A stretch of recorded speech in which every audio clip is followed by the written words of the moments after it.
Honorable P. Satyalingam, you may continue, please. நன்றி.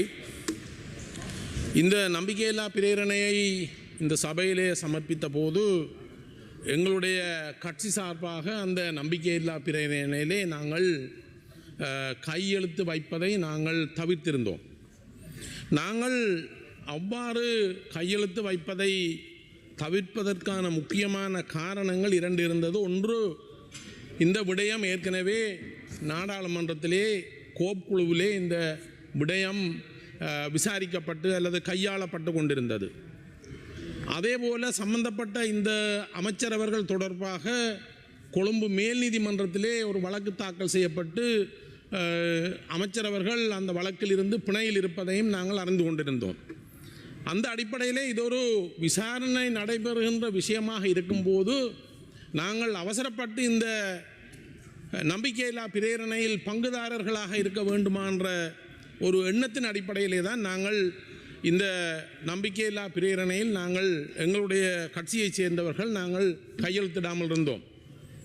ஆனால் தற்போது தேசிய கணக்காய்வு அலுவலகத்தின் அறிக்கையில் சுட்டிக்காட்டப்பட்ட சில விடயங்களை பார்க்கும்போது நாங்கள் இந்த நம்பிக்கையில்லா பிரேரணை விவாதத்தில் இருந்து அல்லது இந்த விடயத்திலிருந்து இலகுவாக கடந்து செல்லக்கூடிய ஒரு விடயம் இது அல்ல என்பதை நாங்கள் உணர்ந்திருக்கின்றோம்.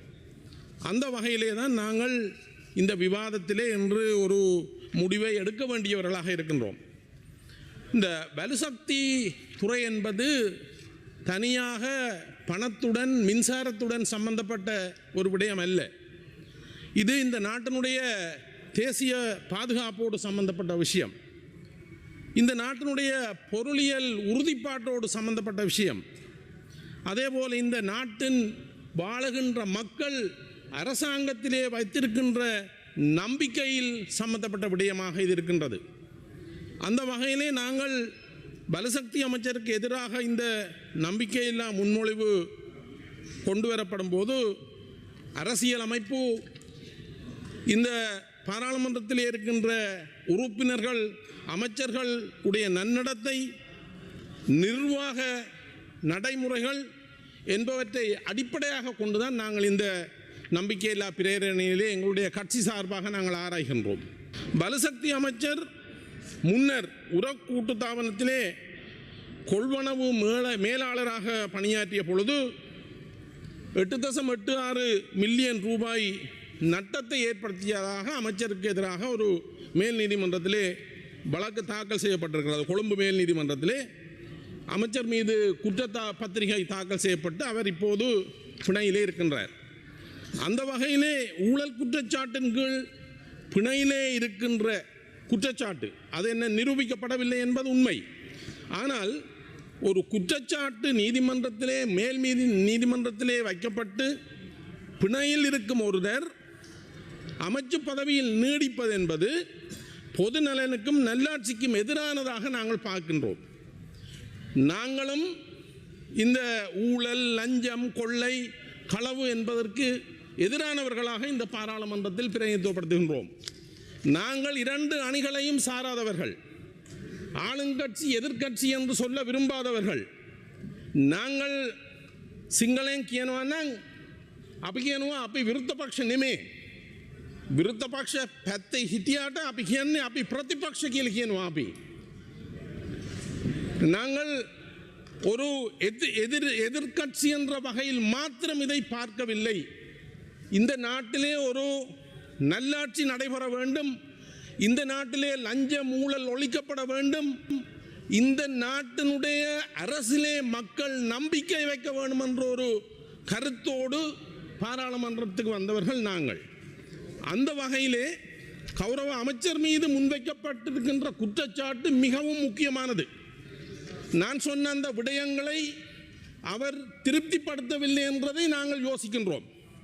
அந்த வகையிலே நாங்கள் இந்த நாட்டிலே அவர் இந்த பதவியில் நீடிப்பது அவர் குற்றவாளியா இல்லையா என்பதற்கு அப்பால் இவ்வாறான ஒரு பாரிய குற்றச்சாட்டு அவர் மீது சுமத்தப்பட்டிருக்கும் போது அவர் இந்த பதவியிலே நீடிப்பது என்பது பொருத்தமற்றது என்று நாங்கள் யோசிக்கின்றோம். எங்களுடைய கட்சி அதை மேல் நோக்கி பார்க்கிறது.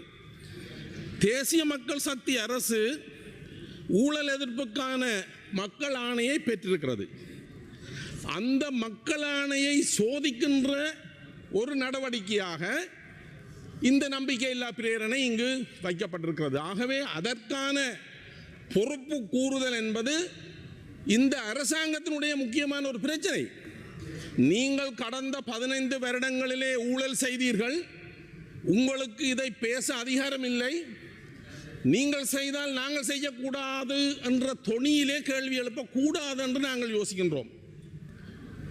ஊழல் நடந்திருக்கலாம், விசாரியுங்கள், முதல் நடந்த ஊழலே விசாரியுங்கள். அதே வேளையிலே நீங்கள் முதல் ஊழல் நடந்தபடியினால இதை பற்றி நாங்கள் பேசக்கூடாது என்ற ஒரு கட்டுப்பாட்டை கொண்டு வர முடியாது என்பதைத்தான் நான் இங்கு சுட்டிக்காட்ட விரும்புகிறேன். ஊழல் குற்றச்சாட்டுகள் மற்றும் நிர்வாக தவறுகளுக்கு பலசக்தி அமைச்சர் அற அடிப்படையில் அவரது பதவியில் இருந்து தற்காலிகமாக விலக வேணும் என்று நாங்கள் கருதுகின்றோம்.